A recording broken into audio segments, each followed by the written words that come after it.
저는 우리 신앙에 있어서 가장 중요한 것이 하나님에 대해서 묻는 것이다라고 생각을 합니다. 제가 처음 신학교 때, 제가 이제 99년도에 신학교에 입학을 했거든요. 가서 가장 먼저 교수님께서 칠판에 Who are you? Who am I? 이걸 딱 쓰시면서 우리의 신학은 이거다라고 딱 가르쳐 주셨던 게 딱 기억에 남았습니다. 하나님에 대해서 묻는 것이고 또 하나님 앞에서 나는 누구인가를 묻는 것이 이 신학의 신학이다라고 말씀을 하시면서 우리가 하나님이 누구신가를 알아야 된다 이 말씀을 해주셨습니다. 그런데 우리도 마찬가지죠. 우리가 신앙생활 하는 것도 마찬가지로 하나님이 누구신가에 대한 질문이 분명히 우리 안에 있어야 된다라는 겁니다. 하나님을 알지 못하고 하나님을 믿을 수 있을까요? 내가 하나님을 믿는데, 그래서 내가 교회를 열심히 다니는데, 그래서 내가 어떤 누구에겐가 이 하나님을 소개시켜 줘야 하는데 우리는 어떤 하나님을 어떻게 소개하고 계신가요? 교회 한번 와봐. 하나님 한번 믿어봐.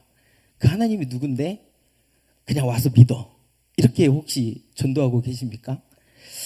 우리가 사실 하나님에 대해서 묻는 건 너무나도 중요합니다. 그래서 성경은 계속해서 하나님이 누구신가를 알려주고 계시다라는 겁니다. 성경의 가장 첫 부분은 절대주권의 창조주 하나님, 그분을 우리에게 알려주고 계시다라는 거예요. 왜냐하면 성도들이 이 절대주권의 창조주 하나님만 제대로 알아도 하나님께 순종할 수 있기 때문입니다. 하나님의 말씀에 거역하지 않을 수 있기 때문이에요. 그런데 입술로는 절대주권을 고백하면서도 신앙의 모습이 절대주권의 하나님을 머리로는 아는데 우리는 하나님을 한정지으면서 신앙생활하는 모습들이 있다라는 겁니다. 그래서 하나님께 자꾸 하나님은 누구신가를 물어봐야 한다라는 겁니다. 여러분들은 하나님을 알고 계십니까? 하나님을 알고 계십니까? 제가 청년들한테 늘 가장 먼저 말씀을 나누는 게 하나님은 누구신가에 대한 말씀이거든요. 하나님은 누구시냐? 너희들이 믿는 하나님은 누구시냐? 너희들은 교회를 왜 다니느냐? 이게 하나님을 너희들이 믿는다라고 하는데 그 하나님의 이름이 무엇이냐? 여러분, 하나님의 이름이 무엇이죠? 여호와 하나님. 난 여호와니 이는 내 이름이다. 그런데 하나님의 이름을 딱 물어보면 당황해요. 모릅니다. 근데 여호와도 맞지만 엘로힘 하나님의 이름은 많죠. 많이 있지만 그럼에도 불구하고 우리는 하나님의 이름조차도 모르고 하나님을 믿는다라고 하면 안 되기 때문에 우리는 하나님을 분명히 알아야 된다라는 거예요. 사실 이곳에 모인 분들, 그 금요일에 시간을 내서 이곳에 모인 분들은 좀 더 하나님을 알고 싶고 만나고 싶고 경험하고 싶어서 오신 분들이라고 생각을 합니다. 그렇게 여러분들이 하나님을 경험했고 각자의 하나님을 체험했기 때문에 그 하나님을 사모했기 때문에 다시금 기도의 자리로 나왔다라고 생각을 합니다. 저도 체험해서 하나님을 경험했던 그런 모습이 있습니다. 저도 중학교 시절에 서두에도 말씀드린 것처럼 저는 경배와 찬양이라는 그 수련회에 참여하면서 하나님을 처음 만났습니다. 저는 어렸을 때 이 교회에 있어서는 안 되는 사람이었어요. 여러분, 우리 산들교회는 그런 친구들이 있는지 모르겠어요. 우리 그 교회에 선생님들만 만나면 다 싸우고 싫어하고 막 욕하고 나는 막 이 교회 막 부질내버릴 거야 했는데 불이 나버렸어요. 진짜로. 정말 억울했습니다. 저는 안 냈거든요. 누전이 돼서 교회가 불이 탔는데 제가 그렇게 교회를 다닐 때 그렇게 사람들이 쟤는 안 나왔으면 하는 그런 애들 있잖아요. 말 안 듣는 애들. 그런 애들 중에 한 명이었습니다. 그런데 제가 하나님을 만나고 나서부터 삶이 좀 변하게 되기 시작했습니다. 저도 모태신앙이었는데요. 모태신앙으로 계속해서 교회를 다니는 거, 나가는 거 어렵지 않았습니다. 아니요, 안 나가면 아버지한테 꿀밤을 맞으니까 나갔습니다. 그래서 나가서 앉아는 있는데 내가 왜 신앙생활 하는지는 몰랐어요. 그냥 교회 가면 형들하고 농구하니까, 형들하고 놀 수 있으니까 이렇게 재밌게 교회를 다녔는데 막상 하나님에 대해서는 몰랐는데 제가 수련회를 가서 하나님을 처음 만나면서 제가 경험했던 하나님은 저를 회개케 하시는 하나님이셨습니다. 3박 4일 동안 제가 이때까지 살아왔던 그 여정의 과정들이 계속 생각나면서 하나님 앞에 계속 회개 기도만 했던 그런 기억이 있습니다. 이렇게 우리는 각자 내가 경험했던 그 하나님을 알므로 체험했기 때문에 우리가 하나님을 조금은 알고 그렇게 믿고 신앙생활을 하고 있습니다. 그래서 기독교를 체험의 종교라고도 얘기합니다. 그런데 교회는 체험한 하나님을 넘어서 성경이 말씀하시는 그 하나님을 반드시 알아야 된다라고 이야기합니다. 어저께가 무슨 날이었죠, 여러분? 어저께 10월 31일, 10월의 마지막 날. 막 그런 날인가요? 어저께는 사실 507년 전에 종교개혁이 일어났던 날입니다. 그 종교개혁의 모토가 무엇이었죠? 종교개혁의 모토는 말씀으로 돌아가자, 본질로 돌아가자 였습니다. 여러분, 성경의 말씀, 성경이 말씀하시는 그 하나님 여러분 알고 계십니까? 내가 믿는 하나님, 그 성경이 말씀하신 그 하나님을 우리는 알고 믿고 있냐라는 겁니다. 먼저 우리는 분명히 하나님께서 우리에게 알려주시는 그 하나님을 반드시 알아야 됩니다. 왜냐하면 내가 경험하고 체험한 하나님으로서 하나님을 한정짓기 시작한다면 하나님은 내가 믿는 하나님만 하나님으로서 우리는 오해하고 착각할 가능성이 있습니다. 저는 회개케 하시는 하나님이셨기 때문에 제가 여러분들한테 소개할 때는 하나님은 회개케 하시는 하나님이십니다 만을 소개할 수 있어요. 그런데 우리 하나님이 그런 하나님이십니까? 하나님은 전능하신 절대 주권을 갖고 계신 분이잖아요. 모든 것을 다 하실 수 있는 분이시잖아요.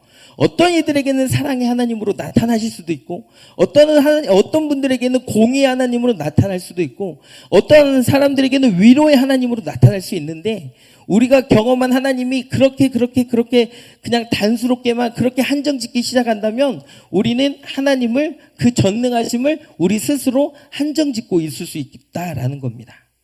그래서 반드시 성경에 말씀하는 하나님, 그 하나님을 우리가 반드시 알아야 되는 겁니다. 그런데 제가 신학교를 다니면서 저를 가르쳐 주셨던 교수님 중에 어떤 분들은 신약의 하나님만 나는 그렇게 알면 될 것이다 라고 신앙생활 했다라고 고백했던 그런 교수님들도 계십니다. 우리 하나님은 천지를 창조하신 절대주권의 하나님이십니다. 믿으신가요? 이 하나님이 어떤 분인가, 참 우리는 이 말을 너무나도 많이 들었어요. 우리 장로교의 핵심이 바로 절대주권의 창조주 하나님이시잖아요. 너무 많이 들었습니다. 그런데 우리는 정말 그 절대주권의 창조주 하나님을 그 하나님으로서 고백하고 있는지, 아니면 나의 기도를 다 응답해 주시는 그런 하나님, 그냥 나의 소원을 이루어 주시는 그냥 요술램프 같은 그 하나님을 고백하고 있는 건 아닌지 우리가 오늘 좀 생각해 봤으면 좋겠습니다. 하나님께서는 인간을 창조하시고 그 타락한 인간 중에 아브라함을 선택해서 그 본토 친척 아비 집을 떠날 것을 요구하십니다. 그렇게 구별하셨습니다. 하나님께서 첫 번째 하신 일이 바로 구별하셨다라는 거예요. 여러분, 구별했다라는 뜻이 뭔가요? 바로 거룩이라는 뜻입니다. 하나님께서는 아브라함을 선택하셔서 그곳에서 먼저 구별시켜 놓은 그런 일들을 하셨습니다. 왜냐하면 아브라함이 살고 있던 이 갈대아 우르라는 지역은 우상 숭배가 흉흉했던 그런 성행했던 곳이었기 때문입니다. 성경은 이를 이렇게 이야기합니다. 여호수아서 24장 2절의 말씀에 여호수아가 모든 백성에게 이르되 이스라엘의 하나님 여호와께서 이같이 말씀하시기를 옛적 너희 조상들 곧 아브라함의 아버지 나홀의 아버지 데라가 강 저쪽에 거주하여 다른 신을 섬겼으나, 하나님께서는 다른 신을 섬기는 곳에서부터 아브라함을 불렀다라는 겁니다. 그곳에서 구별시키셨다라는 겁니다. 구별하신 후에 하나님은 아브라함을 통해서 하나님의 일들을 이루어 가십니다. 그것이 이제 창세기 12장에서부터의 이야기입니다. 성경 곳곳에서 하나님은 다른 신들을 섬기는 것을 얼마나 싫어하시는지 계속 말씀하고 계세요. 여러분, 하나님께서 우상을 숭배하는 걸 싫어하시잖아요. 아시죠, 여러분?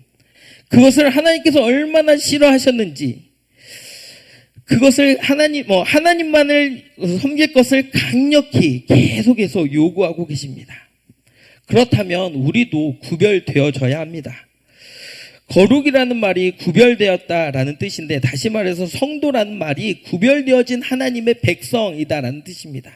우리 교회를 다니면 성도님, 성도님 그러시잖아요. 성도님, 성도님. 이 성도님이 구별되어진 하나님의 자녀라는 뜻입니다. 그런데 이 구별되어진 하나님의 자녀들이 세상 사람들과의 구별됨을 포기하면 어떻게 될까요? 그것은 성도가 되지 못한다라는 겁니다. 세상 사람들과 구별됨 없이 그냥 다른 신들을 섬기는 그런 모습처럼 우리가 하나님을 섬기는 모습 또한, 그래서 물질의 축복을 얻고 명예를 얻고 하는 것, 어떻게든 이생의 유익을 추구하는 모습, 이것은 성도가 가져야 될 모습이 아닙니다. 성경은 이렇게 이야기합니다. 요한 1서 2장 15절 17절의 말씀에 이 세상이나 세상에 있는 것들을 사랑하지 말라.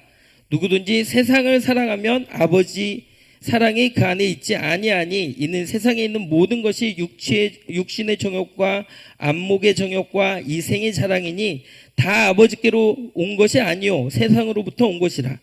이 세상도 그 정욕도 지나가되 오직 하나님의 뜻을 행하는 자는 영원히 거하느니라.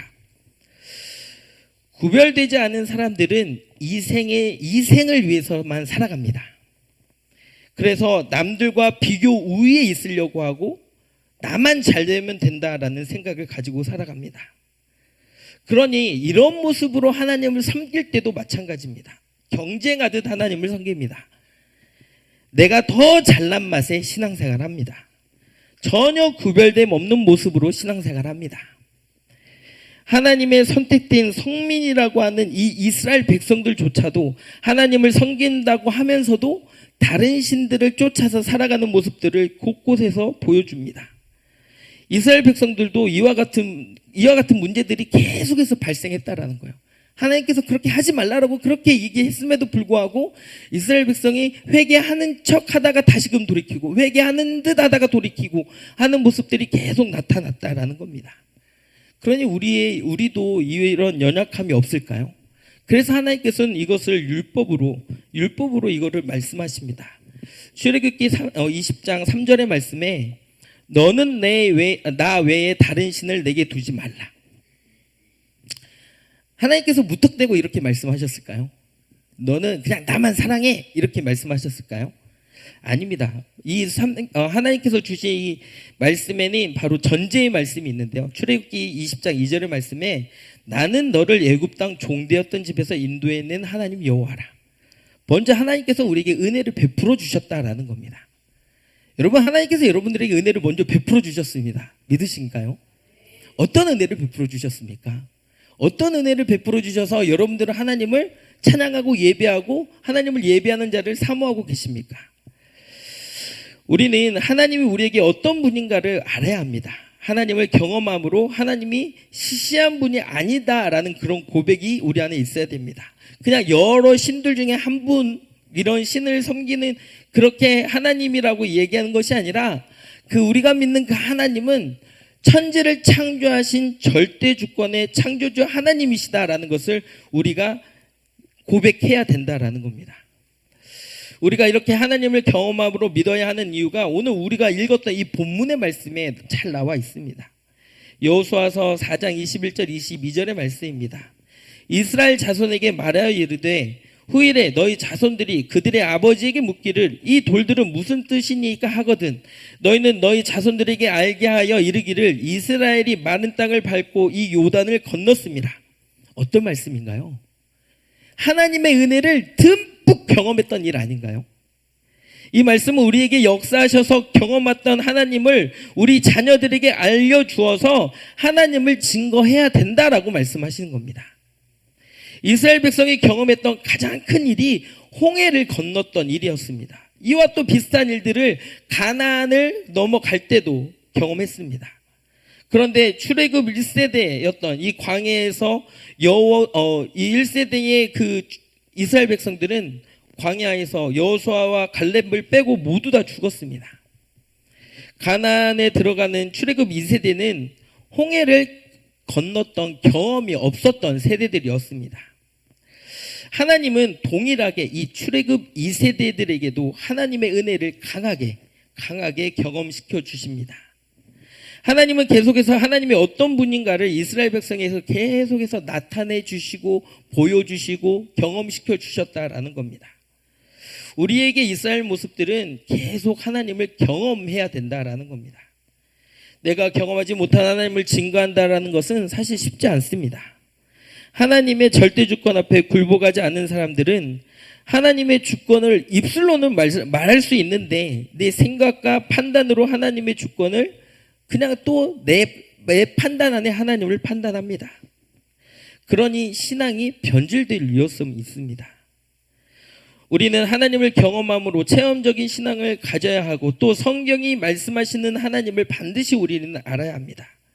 그렇게 할 때 우리의 신앙이 변질되지 않습니다.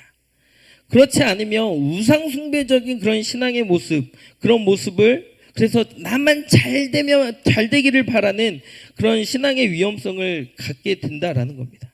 내가 믿는 하나님이 정말 사랑의 하나님이시고 절대 주권을 갖고 계신 하나님이시라면 나에게 가장 좋은 것으로 주실 분이다라는 그 믿음이 확실해야 된다라는 거예요. 그러면 다른 것에 눈을 팔지 않아도 되는 거예요. 지금 내가 어려움에 있을지라도 하나님께서 나에게 가장 좋은 것을 주신다고 한다면 무엇이 두렵고 무엇이 어렵고 무엇 때문에 마음이 빼앗길 수 있겠습니까? 내가 교회 열심히 다니고 헌금을 많이 내는 것이 하나님을 감동시켜서 내가 더 큰 축복을 받는다는 이 기복주의적인 신앙을 우리는 버려야 한다라는 겁니다. 우리 하나님은 그런 하나님이 아니십니다. 하나님은 영으로 존재하시는데 물질의 구애를 받으실까요? 전혀 받으시지 않습니다. 근데 그 물질의 구애를 받는 것처럼 생각하는 게 누군가요? 우리 아닙니까? 육적인 모습을 갖고 있는 우리가 하나님을 판단해서 이렇게 해야만 하나님이 나에게 축복을 내려주실 것처럼 생각하는 건 그 누구냐고요? 하나님이십니까? 아니요. 우리가 그렇게 생각한다는 겁니다. 우리가 하나님을 어떻게 생각하는지 다시금 좀 생각해 봤으면 좋겠습니다. 사단은 우리의 약함을 알고 있습니다. 그래서 이 약함을 계속해서 공격합니다.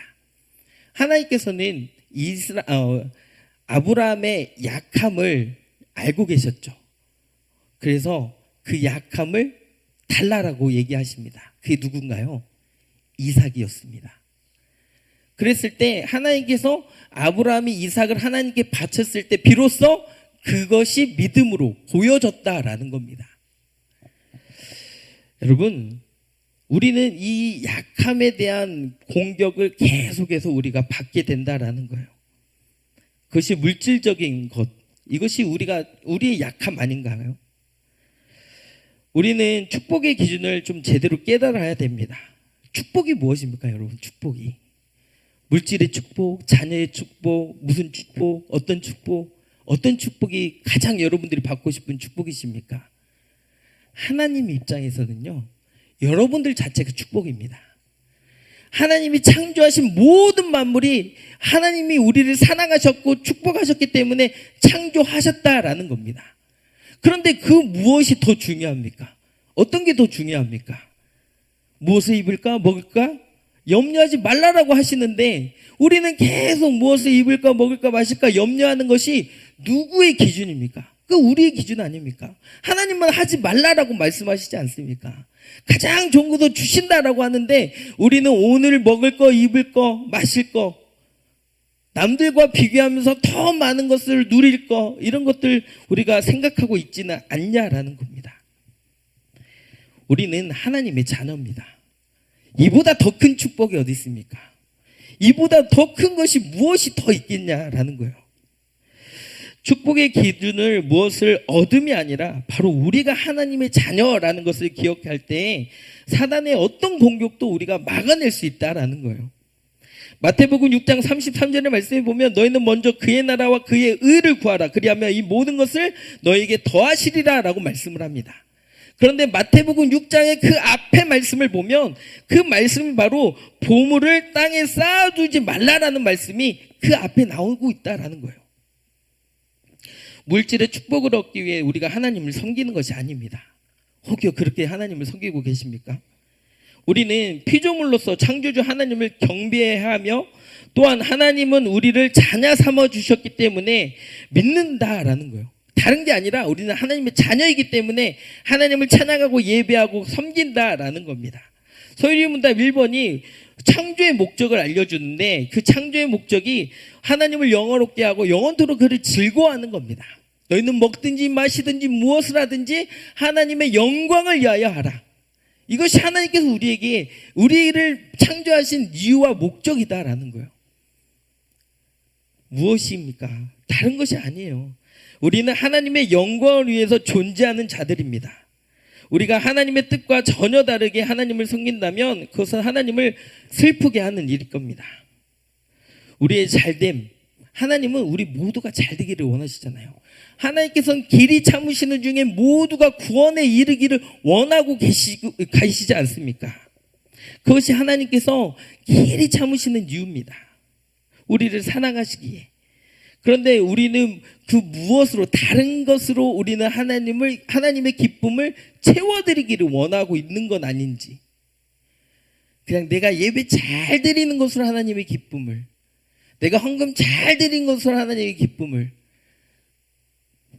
하나님은요 그냥 하나님을 믿는 거, 의지하는 거, 그것만 하나님께서 우리에게 원하신다라는 거예요.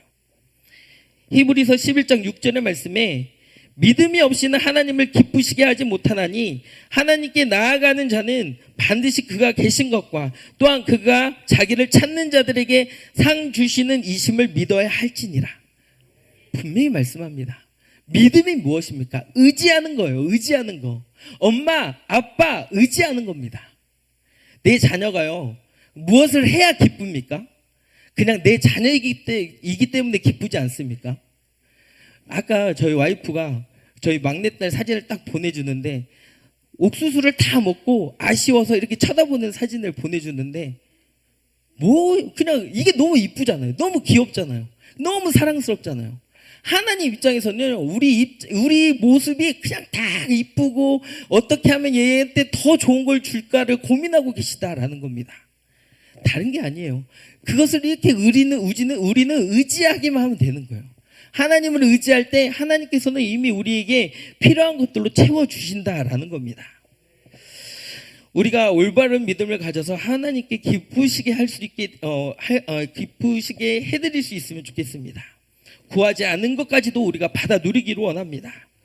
우리는 하나님이 누구신가 분명히 알아야 됩니다. 우리가 믿고 있는 하나님은 어떤 분이신가 좀 깊게 생각해 봤으면 좋겠어요. 그냥 성도들이 그냥 단순히 우리가 그 종교개혁의 모토가 말씀으로 돌아가자였잖아요.